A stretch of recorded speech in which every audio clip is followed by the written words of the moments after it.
answer to relating to fighting sports. So I've got a doozy for you this week, lads.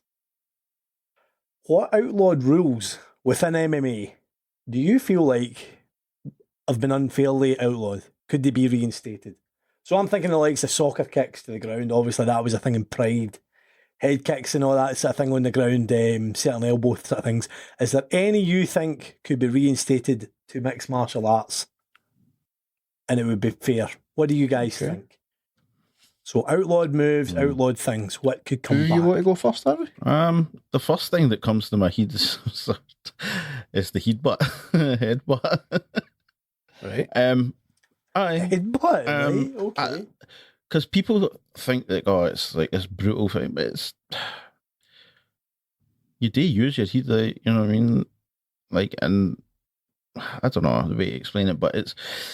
A headbutt is no more dangerous than an elbow to the face or a knee or a kick to the head, so I'm not really sure. I mean, I guess maybe because you're hitting your head against somebody else's head, maybe... I mean, arguably it's doing as much damage to you as it is to them, isn't it? Potentially, aye. I think the biggest thing with a headbutt is it looks brutish. It does, aye. I think that's maybe... It's associated. Doesn't it look like a sport? A drunk guy in Glasgow, you know what I mean? It's like... the Glasgow. It's seen as this sort of street fighting move rather than a professional. Aye. The other one, the one that I would is... is it kneeing on the ground when both of you... Knees to the head. Right, aye. Mm-hmm.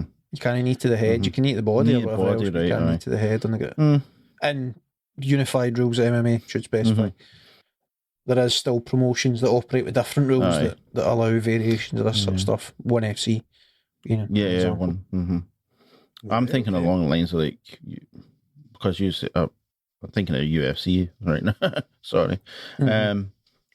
That's. I think really we're kind of talking. Well, I'm not speak for Paul. It's his question, but I think we're mostly talking about unified rules. Which is UFC, Bellator. It's kind of bigger Western promotions. Yep. So in the big promotions, what's outlawed, which could conceivably come back in? What would you like to see back in? So I mean, this is your personal opinion. Are you pondering the possibility of bringing back knees on the ground? Harvey? I don't see anything like. I think you should be able to, if you're supposed to protect yourself. So if that means like I have the potential to get kneed in the face, like, so I have to think about it. I have to protect myself. And again, it's this. What's the difference between a knee on the ground and then me putting somebody in a tie clinch and then bringing their face down to my knee, like, and with that force coming up as well, you know what I mean? Like, there's really not much difference there, apart from being on the ground. Like, so I think you should be allowed to do it. It's just another element of attack, another element that you have to think of in defense as well. So I would, obviously not to the back of the head, like, but you know, just like you're not allowed to punch to the back of the head, you know. But I think it should be allowed. Cool. Okay. Michael, I would agree on the inclusion of headbutts and I think knees to a grounded opponent. I think I would allow both of them. For me, I would want to make it as real as possible. I want to eliminate the smallest amount of things possible, but you want to keep it as fair a fight as possible. So you don't want fish hooking and eye gouging and stuff like that. No. You don't want groin shots. You want to avoid serious injury where possible. So no shots to the back of the head, to the neck, to the spine. Let's protect that stuff. I wouldn't go as far as soccer kicks, Paul. That's something you mentioned. I think that opens the door where you can potentially have somebody get maybe like they get hit, they get take a punch, they get concussed and fall down, and then a guy can take a running start and volley their head and punt them. That like Randy Orton style. Basically, the Randy Orton punt. Like that, the amount of power that can be generated for that sort of running kick, like no bueno. We don't want that.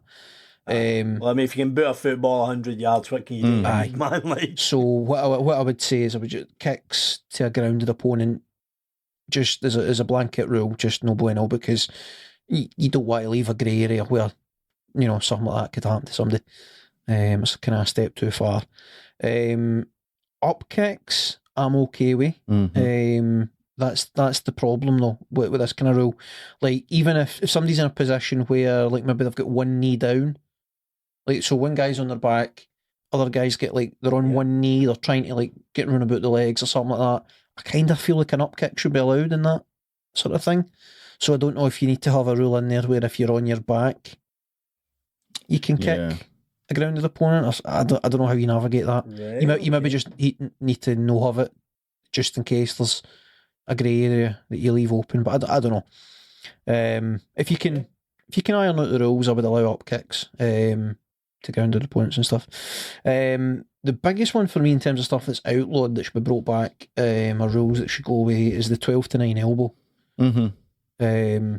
So explain a 12 to 9 elbow. So basically, it's having somebody in control, whether you're on top of them on the ground or whatever the situation, and you take your arm. If you point your hand up, take your arm up. So, like, if you imagine a clock, your hand's moving towards the 12 in the clock. Elbows point straight down. 6. Sorry, 12. I was just going to say 12 to 6. I was. 12 to 6 at all. I was going to say you go downwards. straight down. Because that's why I was kind of tricked with the 12 to 9. I'm thinking, what? You know, the funny thing is, I'm sitting there like, so like 12 to 6 12 to 9. elbow. And then I was like, oh wait, the 12 to 6. We'll just go with it. I don't often look at clocks. I forgot what they look like. Aye, you're no one for time.